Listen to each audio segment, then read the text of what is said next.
नमस्कार, मैं वर्षा। आप देख रहे हैं प्राइम टीवी। वक्त हो गया है शहर शहर खबर खबर का। राजधानी लखनऊ में पिछले 24 घंटे में डेंगू के 64 नए मरीज मिले हैं। इनमें से कई अस्पतालों में भर्ती हैं और टीमों के जरिए दवाओं का छिड़काव कराया जा रहा है। वहीं सीएमओ के प्रवक्ता योगेश ने बताया कि इंदिरा नगर और आलमबाग के चंदन नगर में 8 और अलीगंज सिल्वर जुबली इलाके में 7 मरीज मिले हैं। बता दें कि टूडियागंज और सरोजनी नगर में 5-5 केस नए पाए गए हैं। एनके रोड, रेड क्रॉस और ऐश बाग में 4 मरीज मिले हैं, तो वही चिन्हट में 3, गोसाईगंज में 2 और माल काकोरी और गुडम्बा में एक रोगी मिला है। मलेरिया के साथ चिकनगुनिया का एक मरीज भी मिला है। इसके साथ इस साल डेंगू के 1312, मलेरिया के 452 और चिकनगुनिया के कुल 72 रोगी मिले हैं। 8 घरों में मच्छर पनपने की स्थिति मिलने पर नोटिस भी जारी किया गया।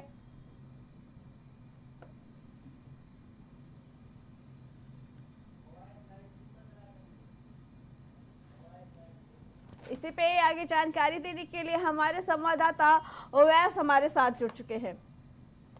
वैसे लखनऊ में हालत बिगड़ते जा रहे हैं, रोज नए मरीज मिल रहे हैं, क्या कहना है इसके बारे में? बिल्कुल, लगातार आपको बता दें कि लगातार जो है वो डेंगू हो, चिकनगुनिया हो, मलेरिया के मरीज लगातार मिल रहे हैं। आपको बताना चाहूंगा कि लगभग 64 मरीज जो हैं वो लखनऊ में जो है वो डेंगू के मिले हैं। तो कहीं ना कहीं देखा जाए जिस तरीके से लगातार डेंगू की संख्या बढ़ रही है, ये एक चिंता का विषय है। और कहीं ना कहीं देखा जाए, अगर हम बात करें तो सीएमओ स्वास्थ्य विभाग से लगातार जो है इससे बचाव के उपाय बताए जा रहे हैं और जो तमाम जो सुविधाएं हैं वो दी जा रही हैं। और जो अस्पताल है, अस्पतालों में बेड बढ़ाए जा रहे हैं मरीजों के, और जो भी डेंगू का मरीज आए उसकी जांच की जा रही है। लार्वा छिड़काव स्वास्थ्य विभाग से सीएमओ की तरफ से लगातार जारी है। तो कहीं ना कहीं देखा जाए जिस तरीके से मरीज बढ़ रहे हैं, तो ये इसको रोकने के लिए स्वास्थ्य विभाग लगातार जारी है। जी ओवैस, आपने लखनऊ के कई अस्पतालों का भी निरीक्षण किया था। आप अस्पतालों में गए थे, आपने लोगों से बात की, मरीजों से बात की, क्या कुछ कहना है उनका कि किस तरीके के इंतजाम किए गए हैं अस्पतालों में? नहीं, देखिए, अस्पतालों की अगर हम बात करें तो अस्पतालों में कुछ लोग तो ऐसे हैं जो संतुष्ट हैं, लेकिन हाँ, कुछ लोग ऐसे हैं जिनको जो है सुविधा बहुत अच्छी नहीं मिल पाई है। क्योंकि कहीं ना कहीं देखा जाए तो जिस तरीके से मरीज बढ़ रहे हैं, हालांकि सीएमओ की तरफ से, स्वास्थ्य विभाग की तरफ से मरीजों की संख्या को बढ़ते हुए देखते हुए जो अस्पताल है वो अस्पतालों में बेड तो बढ़ा दिए गए हैं, लेकिन हाँ, ये जरूर है कि कहीं ना कहीं कुछ ऐसे लोग हैं जिनको असुविधा का सामना जरूर करना पड़ा है। तो जिस तरीके से चिकनगुनिया हो, लगभग देखिए, मैं आपको बताना चाहूंगा कि पूरे 2024 में जनपद लखनऊ में लगभग 1200 के आसपास, 1300 के लगभग आसपास से मरीज जो हैं वो मिले हैं, जिसमें जो है मलेरिया है, चिकनगुनिया है और डेंगू है। लेकिन हाँ, ये जरूर है कि इस समय डेंगू के जो मरीज हैं उनकी संख्या लगातार बढ़ती जा रही है। हालांकि स्वास्थ्य विभाग जो है वो इस बात से इनकार नहीं कर रहा है। हालांकि स्वास्थ्य विभाग जो है लगातार इस मामले में लगा हुआ है। कहीं कहीं पे देखिए मच्छरदानियों का भी इंतजाम करा है। घर को कई सीएमओ की तरफ से जो टीम निकली थी, उन लोगों ने कई ऐसे घर चिन्हित किए गए हैं जहां पर उनको जो है चेतावनी दी है, नोटिस भी दिया है। हालांकि और जो वो मच्छरदानी है, मच्छरदानी को लेकर इसको जो है वहां पे कहा गया है। हालांकि लार्वा छिड़काव जो है, कीटनाशक दवाओं का जो छिड़काव होता है, जो मच्छर मारने के लिए, तमाम जो डेंगू से बचने के लिए जो छिड़काव, वो भी लगातार स्वास्थ्य विभाग कर रहा है और लगातार विजिट भी जारी है। तो जिस तरीके से डेंगू के प्रकोप बढ़ रहा है, उस तरीके से स्वास्थ्य विभाग भी अपने कार्य में लगा हुआ है। जी ठीक है ओवैस, लखनऊ के जो एरिया हॉटस्पॉट बनते जा रहे हैं, जहां सबसे ज्यादा मरीज मिल रहे हैं, स्वास्थ्य विभाग उन क्षेत्रों में, उन एरियाओं में किस तरीके के इंतजाम कर रहे हैं कि अब वहां पे मरीज ना बढ़ने पाए? नहीं, देखिए, अगर स्वास्थ्य विभाग के इंतजाम की बात की जाए, जैसे जिस जगह पर मरीज ज्यादा निकल कर आते हैं, तो वहां पर स्वास्थ्य विभाग क्या करता है कि जो सीएमओ ऑफिस की तरफ से टीमें जाती हैं, घरों को चिन्हित किया जाता है और जहाँ पे गंदगी होती है उनको बताया जाता है और डेंगू से बचने के उपाय भी बताए जाते हैं स्वास्थ्य विभाग सीएमओ ऑफिस की तरफ से। और जहाँ पर गंदगी होती है वहाँ पे छिड़काव भी किया जाता है। जी वैसे तो लारा छिड़काव जी लगातार जी जो है स्वास्थ्य विभाग करता है और कुछ घर ऐसे हैं जहां पे चेतावनी दी जाती है। हालांकि ये भी एक बात है कि स्वास्थ्य विभाग से डेंगू, चिकनगुनिया और जो मलेरिया इस तरीके की बीमारी से बचने के लिए उपाय भी बताए जा रहे हैं। जगह जगह जाके लोगों को उपाय बता रहे हैं, लोगों को जागरूक किया जा रहा है सीएमओ ऑफिस की तरफ से। जी और इसके जो प्रवक्ता हैं योगेश जी और सीएमओ जो है अग्रवाल जी, वो लगातार इस पे नजर बनाए हुए हैं। जी जी वैसे इसमें नगर निगम के लोगों का क्या कहना है? क्यों नहीं, जब पता था कि बीमारियों का समय आ रहा है, तो क्यों नहीं समय रहते ही पहले इस तरीके के इंतजाम किए गए कि ये मरीज बढ़ने ना पाए? देखिए, इसमें नगर निगम तो लगातार फिसड्डी नजर आ रही है। नगर निगम की लापरवाही लगातार सामने निकल कर आ रही है। जी अगर हम बात करें नगर निगम की, तो जगह जगह गंदगी का जो है वो अंबार लगा है। जी असल में होता यह है कि जहाँ पे गंदगी होती है, जहाँ पे पानी भरा होता है, वहाँ पे मच्छर होते हैं। जी तो कहीं ना कहीं देखा था जिस तरीके से नगर निगम जो है लापरवाही बरत रही है, और उसके बाद जो है जिस तरीके से लोगों को इस बीमारियों का सामना करना पड़ रहा है, तो ये नगर निगम पे एक बहुत बड़ा सवाल खड़ा करता है। ठीक क्योंकि है। अभी हम आपको कई जगहें मैंने ऐसी देखी हैं, जो मैंने विजिट भी की हैं। कई जगह, कई क्षेत्र ऐसे हैं जहाँ पे गंदगी का भरमार है, पानी भर जाता है, नालियां भर जाती हैं। जब पानी भर जाएगा, नालियां भर जाएंगी, मच्छर पैदा होगा, तो बीमारियां जो है पैदा होंगी। जी तो कहीं ना कहीं देखा जाए तो नगर निगम की लापरवाही लगातार सामने आई है। और खास करके जो बैकवर्ड एरिया हैं, जैसे कि जोन 6 के एरिया हैं, तमाम जो एरिया, इनमें नगर निगम की लगातार लापरवाही है। अगर ठीक है। नगर निगम पहले से ही इन सारी चीजों को समाधान कर ले, और जहाँ पे गंदगी है वहाँ पे पानी को भराओ, और जो नालियां चौक हैं उनको निकाल दे, तो मच्छर वहाँ पे पानी ना भरे और मच्छर पैदा ना हो पाए। क्योंकि साफ सफाई अगर रहेगी तो गंदगी जो है, जो बीमारियां हैं वो दूर रहेंगी। अगर गंदगी रहेगी तो बीमारियां कहीं ना कहीं लगातार आएंगी। जी तो सवाल तो खड़ा होता है नगर निगम पे भी बहुत बड़ा। बिल्कुल। जी जी वैसे अस्पतालों में जो आपने बताया कि इंतजाम किए गए हैं डेंगू और मलेरिया के आने वाले मरीजों के लिए, लेकिन हम ये जानना चाहेंगे कि उन अस्पतालों में उन मरीजों के लिए क्या इंतजाम किए गए हैं जो बाकी जो दूसरे तरीके से आते हैं पेशेंट बन के, जो दूसरी बीमारियों से ग्रसित होते हैं, क्योंकि कहीं ना कहीं डेंगू और मलेरिया में अच्छा खासा अस्पताल का बेड चला जा रहा है, तो उन लोगों के क्या इंतजाम किए गए हैं?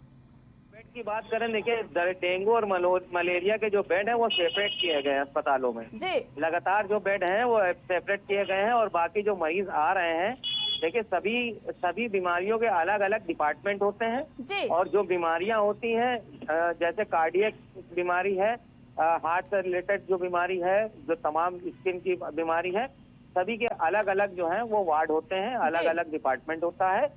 तो जिसकी जो बीमारी होती है वो उस बीमारी के अकॉर्डिंग उस विभाग में जाता है, दिखाता है। जी और ये जो डेंगू और मलेरिया है, और इसको जो है तमाम जो अस्पताल है वहाँ पे इनके अलग बेड जो है वो सेपरेट किए गए हैं।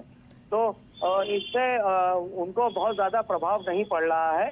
हाँ, ये जरूर है कि कभी कभी ऐसा हो जाता है कि लगातार जब संख्या बढ़ जाती है तब थोड़ी तकलीफ और दिक्कत का सामना जरूर करना पड़ता है। जी जो वैस्ट आप खबर पे अपडेट लेते रहिएगा, हम फिर आएंगे आपके पास। फिलहाल अभी के लिए आपका बहुत बहुत धन्यवाद। तो राजधानी लखनऊ में लगातार डेंगू और मलेरिया का कहर देखने को मिल रहा है। राजधानी में कई ऐसी जगहें हैं जहां पे रोज नए मरीज मिलते जा रहे हैं। ऐसे में अस्पतालों में भी पुख्ता इंतजाम किए गए हैं स्वास्थ्य विभाग की तरफ से, ताकि किसी भी मरीज को कोई भी दिक्कत ना हो। यूपी की 9 विधानसभा सीटों में उपचुनाव के लिए अधिसूचना आज जारी होगी। इसके साथ ही नामांकन प्रक्रिया भी शुरू हो जाएगी। अब तक सपा और बसपा ने ही अपनी कुछ सीटों पर चेहरे घोषित किए हैं, जबकि कांग्रेस को अभी भागीदारी का इंतजार है। तो वहीं भाजपा अभी अपने नामों पर मंथन में लगी है। बता दें कि प्रदेश में विधायकों के सांसद बनने के चलते खाली हुई गाजियाबाद, खैर, मीरापुर, कुंदरकी, करहल, कटेहरी, मंझवा, फूलपुर और विधायक के सजा पाने होने के कारण वहां के विधायक सजा के आफ्तार चल रहे हैं। बता दें कि वो सजा याफ्ता हैं, उसी के चलते उनकी वो सीटें खाली हो गई हैं। कानपुर की सीसामऊ सीट पर उपचुनाव हो रहा है। चुनाव आयोग की ओर से जारी कार्यक्रम के अनुसार 25 अक्टूबर तक इन सीटों पर पर्चे दाखिल किए जा सके। 18 अक्टूबर को पर्चों की जांच होगी। 30 अक्टूबर तक नाम वापस लिए जा सकेंगे। इसके साथ ही 13 नवंबर को मतदान और 23 नवंबर को उसकी मतगणना होगी। दिवाली और छठ बीच नामांकन के बाद लगभग 3 हफ्ते का मौका उम्मीदवारों को अपने प्रचार के लिए मिलेगा। और यूपी उपचुनाव को लेकर भाजपा ने चुनाव आयोग को एक ज्ञापन दिया है, जिसमें भाजपा ने कहा कि 13 की जगह 20 नवंबर को चुनाव कराए जाए, क्योंकि उस दिन बता दें कि 15 तारीख को कार्तिक पूर्णिमा मनाई जाती है।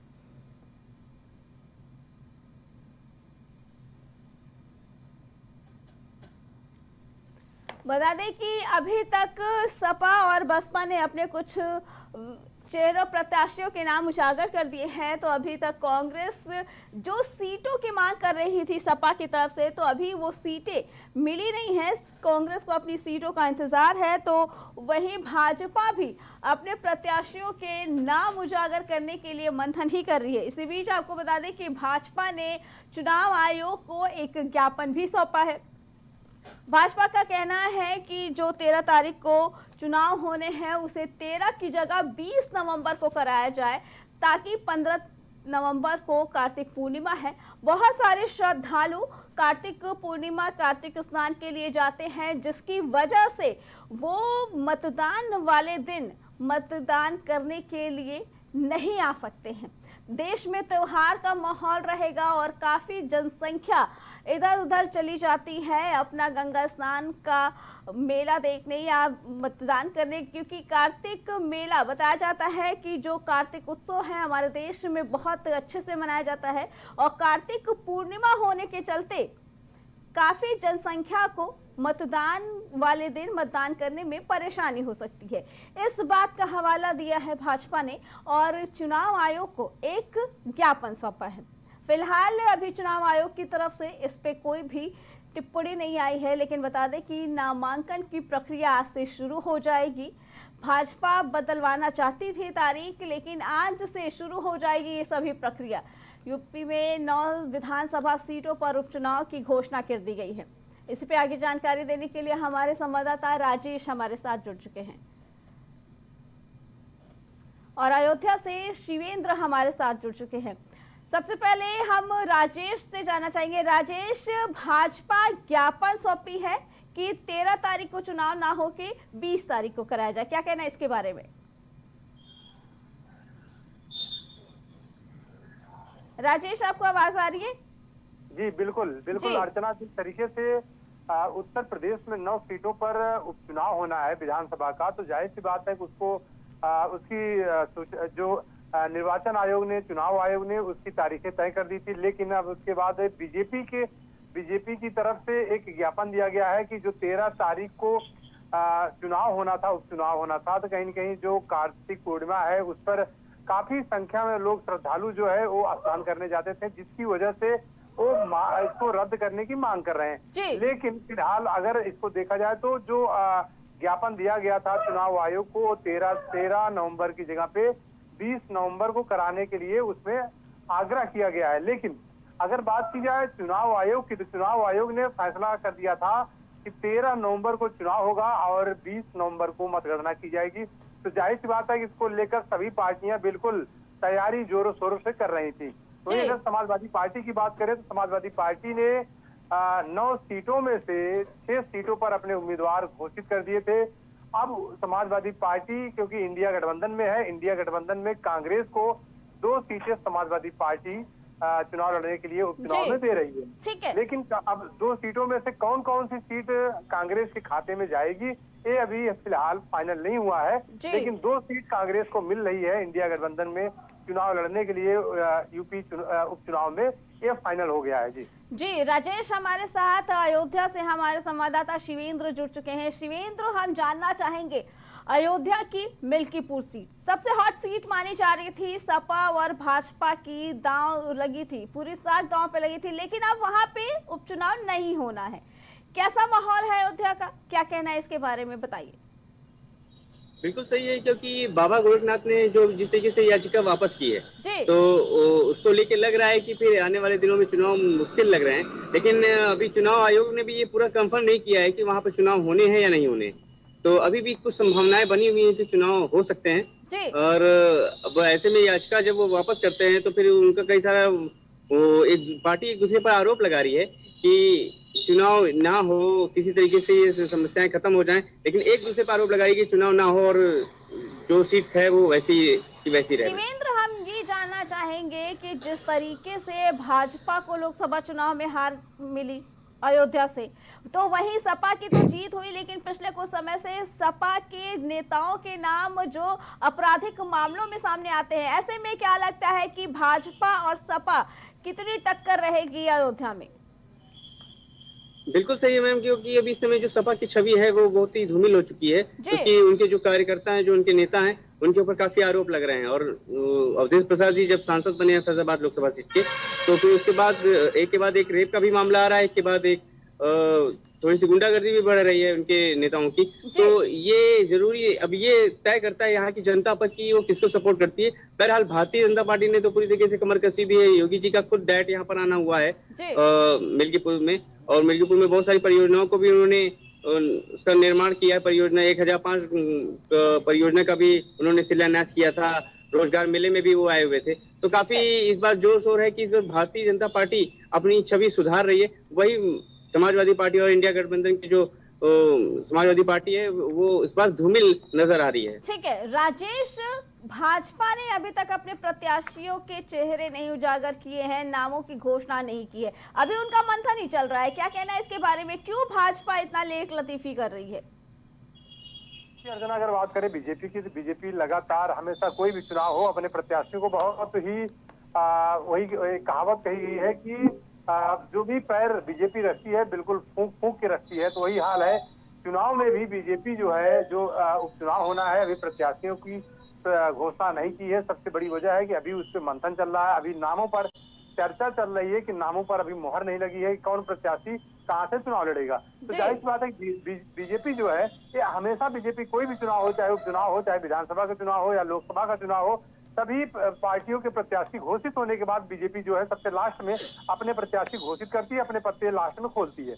तो जाहिर सी बात है कि इसी को लेकर बीजेपी जो है अभी भी अपने प्रत्याशी को लेकर मंथन कर रही है, क्योंकि बीजेपी लगातार कह रही है कि जो पिछली बार की अगर बात की जाए तो बीजेपी 5 सीटों पर बीजेपी का 5 सीटों पर कब्जा था और 5 सीटों पर समाजवादी पार्टी का कब्जा था।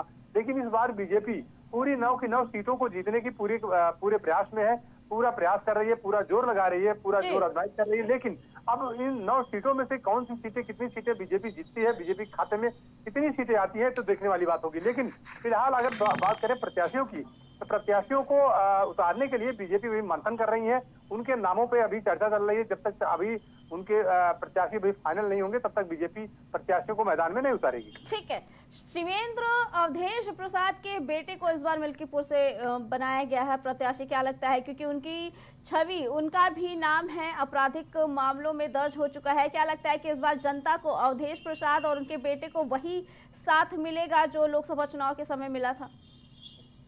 देखिए मैम, ये कहना तो थोड़ा सा दो टूक हो जाएगा, क्योंकि अवधेश प्रसाद की जो छवि रही है वो जमीनी नेता जरूर रहे हैं, लोकप्रियता उनकी रही है, शायद इसीलिए वो आज फैजाबाद लोकसभा के सांसद हैं।